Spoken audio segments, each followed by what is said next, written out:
You know how wasteful households already are in the US and in Western modern developed cultures in general? Well, during the holiday season, that increases by 25%. So that means take the very large amount of waste that we're already producing, divide it by 4 and add that on, and that's a lot. A lot of increased waste in terms of wrapping papers, in terms of returns. We all know many returns go straight to waste, if you didn't know that. Watch videos on this channel. So let's talk about some things you don't need to buy for the holiday season, maybe some alternatives to those things as well, and I hope you learned something. If you like this video, make sure you give it a thumbs up. I don't think I have to tell you that wrapping paper is wasteful. It's literally something that you wrap a box in to conceal something for a few seconds between when you hand someone a present and then when they open it and know what it is. You could just not wrap it. A lot of times I don't even wrap the gifts I give because they're in a box that doesn't say what it is, and once they open the box, then they can see it. Or I just don't give it to them until I'm ready for them to know what it is, right? Like last year, or maybe it was the year before, I bought my parents a mattress.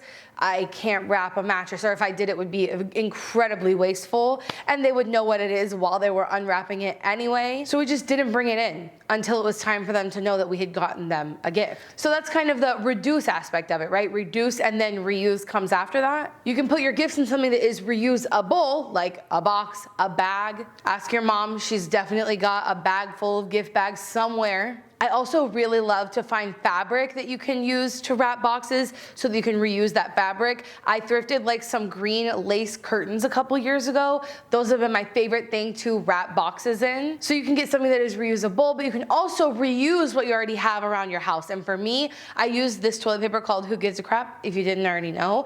It's made of recycled paper, the toilet paper is. It comes wrapped in these little paper wrappers. This green one is super cute to reuse and wrap my gifts with it. I also have a series on my TikTok where I am reusing like just waste in my home and turning it into Christmas decorations, and toilet paper rolls can be made into so many things around the holiday season. So definitely when it comes to wrapping, utilize what you already have and reuse in that way. And speaking of Who Gives a Crap, they are sponsoring today's video. So just really quickly, while we reuse very cute paper that the toilet paper is wrapped in, reuse it to wrap gifts.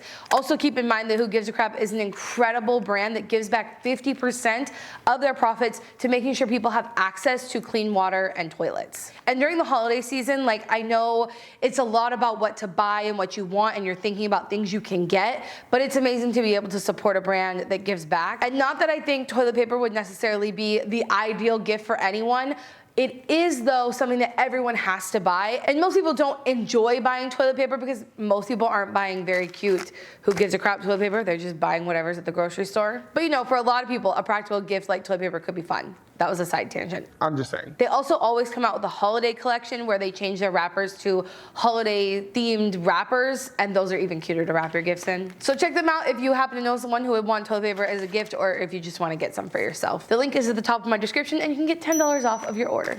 And still under the category of wrapping paper, like don't buy wrapping paper, we have reduce, reuse, and then recycle. A lot of wrapping paper cannot even be recycled because it's like plastic coated, some of it has glitter on it, all those sort of things. A lot of those wrapping papers can't even be recycled. So if you're gonna buy wrapping paper, choose some that can be recycled. I personally just like to use like brown craft paper that you get from like boxes, and I reuse that, but you can buy rolls of like brown paper just like that. So those are the 3 R's of gift wrapping, I guess. For me, I've always, if I wrap something, I just write it on the paper that I wrapped it in who it's for. Last year I came up with this idea to cut out the front of like Christmas cards that have like people's names written on them and just use that as gift tags. It's a fun reuse project that I really like. But you don't even need to do that because you can literally just give someone the gift and say, hi, this is to you from me.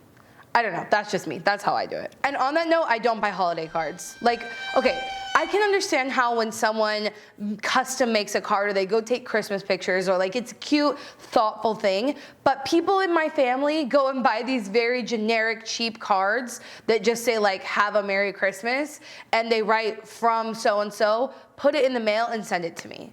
I just don't care for those things. I just think we should be more conscious about that, not just because of the waste of the card, but also the shipping of all the Christmas cards that add up. Let me know what you think in the comments about Christmas cards. Do they mean a lot to you if they're literally just like someone bought a pack of 25 and put your address on it and sent it to you in the mail? That's the kind of stuff I don't need. And I personally don't buy. I've never sent out Christmas cards.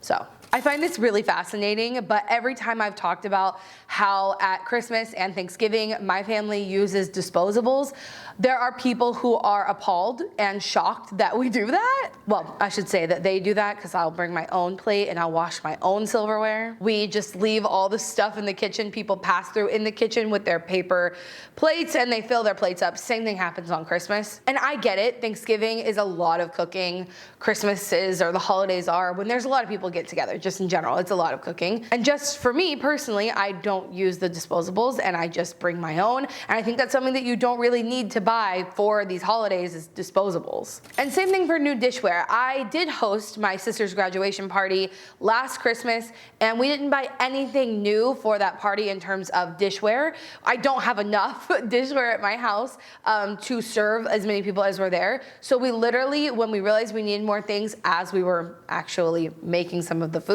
we ran to the thrift store and got whatever there was. And I kind of, in these instances, use the thrift store as a rental service of sorts. It's really, really cheap. We used it, washed it, and re-donated the things that we weren't going to use again. And it didn't matter too much what the platters looked like because we were just gonna use them for that day. And I'm the type of person who doesn't want to store large platters or like anything that you would use for hosting because I don't host a lot. I don't want to keep that stuff like collecting dust in my kitchen for the once every few years that I'm gonna use it. There's already so much stuff on this planet, you guys. I assure you, you can meet all of your needs and wants at the thrift store, especially when it comes to things that are so commonly there. You can always rely on there being platters and plates at the thrift store. So don't go buy new dish and dinnerware for the holidays. Don't buy gifts nobody wants. Like I already said, I think one of the biggest areas and the reasons in the increase in waste during the holiday season is because of unwanted gifts. And I saw a survey last year, I believe it was like 81% of people said they had received unwanted gifts.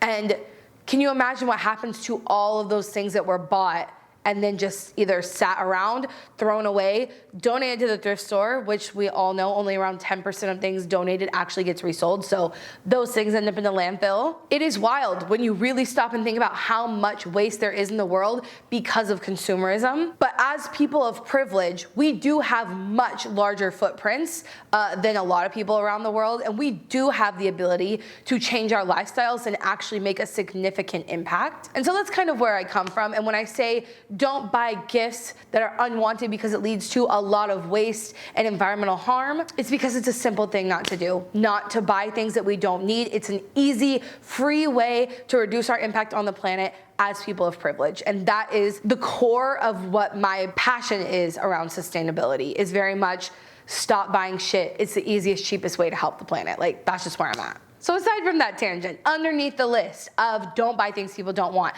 I'm a huge advocate of wish lists. So as much as I like to buy things secondhand, again, as I look around me, everything I'm looking at was bought secondhand. The camera I'm talking to you on was bought secondhand. But there are some things that are harder to find secondhand, and so I'll add them to my wish list so when people want to buy me something, they can go and look there to buy me something. Although I do always encourage anyone looking at my wish list to buy me the thing secondhand. This is funny, but I want a new earring for my daith piercing. Right now I have a peace sign and I really would like a little gold globe.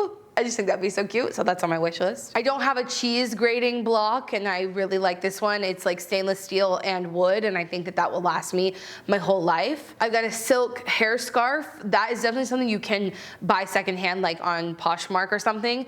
But that's on my wish list. These very specific whiskey glasses that have little arches on them that is going to fit the retro-ish vibe of this house that I eventually want. It's just things like that that I'm looking for something very specific. So I say all that to say, don't buy unwanted gifts. Definitely make a wish list yourself and share it with anyone who would buy you something, and encourage other people to make wish lists too that you buy things for, so that when you do spend money and you give them something, it's actually something that will get used. I am sure that people around me in my life think this is like selfish or weird, but there are plenty of times where I just don't buy things for people because A, they probably don't need anything, like they're again a person of privilege and can buy themselves things when they need them, and B, I just don't feel inclined to buy something for someone unless they've asked me for something specifically. And I will show up to places without buying a gift, and for me, if it's someone I don't really know, I'll maybe buy a consumable, bottle of wine, nice box of chocolates, something like that, but most of the time I'll just show up without a gift. And that's just who I am. And I think people have come to expect that from me. I'm sure there are exceptions to every single thing I'm saying, and especially this one, but just don't buy me another blanket.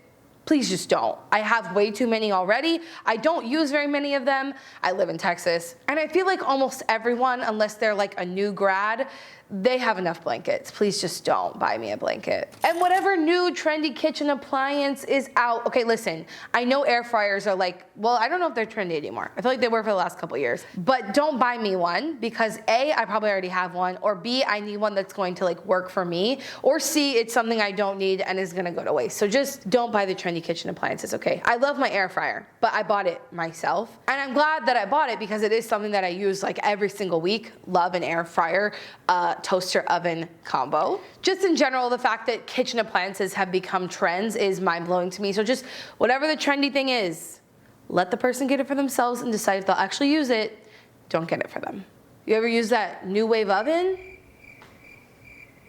Oh wait. In the past years, I would say that I was a Grinch. I was quite anti-Christmas because to me, it just screams consumerism, and as we've already gone over, I don't like consumerism. But in recent years, I would say I'm not so much of a Grinch. Like I got really into it last year because we did Vlogmas on my Shelby and Madison channel, the vlog channel, and I really got into the holiday spirit, having to do something festive every day. So I wouldn't say I'm a Grinch anymore, but as I go through this list, I'm starting to realize I kind of sound like one because I am quite anti-white elephant. I hate the idea of going and buying some random thing that A is like cheap, right? If something I actually needed or wanted or would get use out of was under $20, I would have bought it by now. I would sit out white elephant a lot of the times. But if you feel very, very pressured to join in, because I did this last year or the year before with my mom, she was like basically in tears asking me to please play because there weren't gonna be enough people playing. And so I did, but life hack. Just buy whatever you want for yourself. The limit I think was like $40 or $50 or something, I don't know.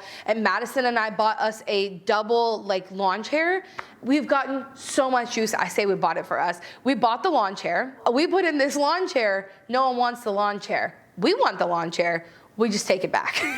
So just in general, don't buy useless white elephant gifts. Maybe buy something useful or just sit it out. I've done that plenty of times too. Pre-made advent calendars are the bane of my existence. Like, I guess nowadays they are putting what products are in the advent calendar on the back of it. But if you're looking at that, doesn't that kind of defeat the whole purpose of buying an advent calendar anyway? I don't know. But I hate the idea of buying a box of stuff that you don't know what it is. Like that just screams wasteful and not conscious consumerism, which is at the least what we should be practicing, buying only what we will actually use and want and need. Pre-made advent calendars are the complete opposite of that. I think you can curate an advent calendar for like your partner, because I've done that before. Well, I kind of failed at doing that last year in Vlogmas. Don't buy them. That's the point. Don't buy them. This next one is new decor every year. And I made this TikTok last year where I basically said, can we normalize not buying new decor every year? And of course, always, I'm gonna get comments saying, I don't do that, that's not a thing. But it very, very much is a thing. Not just in my family, I see people doing it all over the internet. Start paying attention to influencers because they buy completely new ornament sets every year. They change their theme every year. And of course, influencers are not like representative of the entire population. But I know that, like I said, in my life, people do this all the time. My mom wakes up on the day after Christmas to go buy new lights every year. My Christmas decor is like very basic and timeless. That's what I try to go for so that I don't buy new stuff every year. Stop it with a new decor every year. I'm putting that on my things not to buy list. New decor every year. Don't do it. I am all for artificial fake trees secondhand. If you find it secondhand, get whatever tree you want. People will buy like an artificial tree, but they'll buy like a really cheap, low quality one, and either they don't like the way it looks or it doesn't last more than a couple years, but getting it in and out and all those sort of things. So I kind of put on this list not to buy a low quality artificial tree. If what you're going to do is invest in an artificial tree, it's definitely going to save you money in the long run if you just buy a good one the first time you buy it, if you're buying it new. Personally, the camera is literally sitting right next to my Christmas tree. I'll show you. I basically took a shelf that my wife bought me secondhand, and we use it as a shelf in the garage most of the year. And during Christmas, it is our Christmas tree. Plastic tinsel? you know, like the little strips of plastic that you put on the tree. I don't need to say much more. I think these things are incredibly wasteful. I think they can end up, if you have a real tree, I think they can end up very easily as microplastics out in the world. I hate tinsel, and I don't see people using it too often. Like my aunt used to use it way back in the day. I haven't seen anyone put it on trees like recently because it's so messy, but I hate tinsel, just don't buy it. Also flocking. So the spray can of stuff that's very likely toxic, people spray it on their trees and then leave that stuff indoors.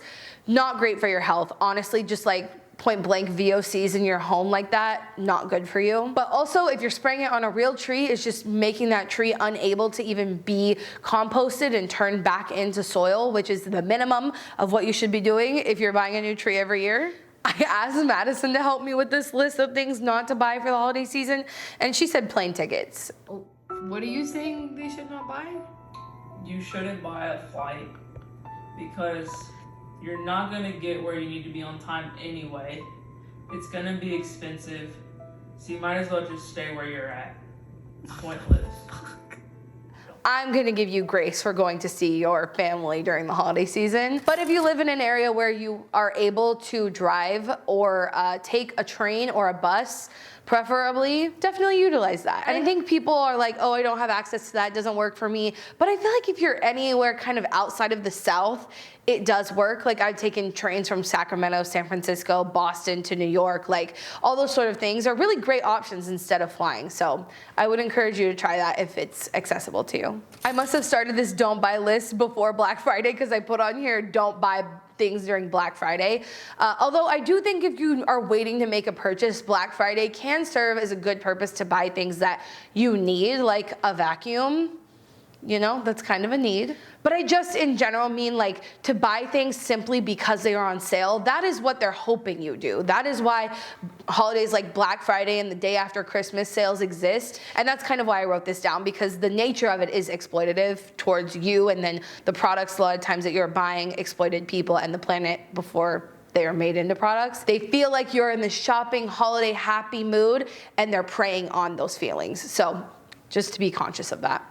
I put in here not to buy non-local things when you can support local. So for instance, I went to my mom's farmer's market with her a couple weeks ago, and I was like taking notes so that she could know like the things that she has to buy for Thanksgiving and Christmas that is at her farmer's market. So they had Brussels sprouts, they had sweet potatoes, things that she normally buys to make into what we're eating for these holidays that she could buy locally. So if you have the privilege and the ability to be able to do that, just support local as much as you can. I think it's really important, not just in terms of the environment, more so for me, it's the importance of supporting small scale farmers and instead of these giant corporations and conglomerates that exploit, again, people and the planet along their supply chains. I think you should not buy things that could be used year round if they weren't holiday associated, right? So I have like tea towels that are Christmas colored, but I use them all year round. This is stuff like, for me personally, I gotta avoid the Christmas coffee mugs. Enough said. And I'm sure for a lot of people out there, there are special things that they replace what they use every day with like their Christmas one, and it feels super special. I just think it's important to be like a little bit more conscious of those things. Like if that thing is just gonna sit around for most of the year with the exception of this 1 month, maybe we just don't need the holiday version of that. You know, that's all I'm saying. My mom always cooks way too much food, and so there's this ongoing joke, like every time I tell her like, Mom, that's way too much, she immediately responds with, we don't waste XYZ insert food here in this house. And me and Madison are always like, but you do. Like you always make way too much, and who wants to eat one dish for a week straight? Like you can say you're going to, but in reality, most people will not. So just, you know, be conscious of how much food you're buying, how many leftovers you're gonna have, and don't buy food just to throw it away. Well, those are the things I think you shouldn't buy for this holiday season. I hope you enjoyed this. These are my favorite videos to make, so let me know if I missed anything. Let me know your thoughts on these things in the comments. Thank you so much for watching, and remember, until next time, you cannot do all the good that the world needs, but the world needs all the good that you can do. Bye, guys.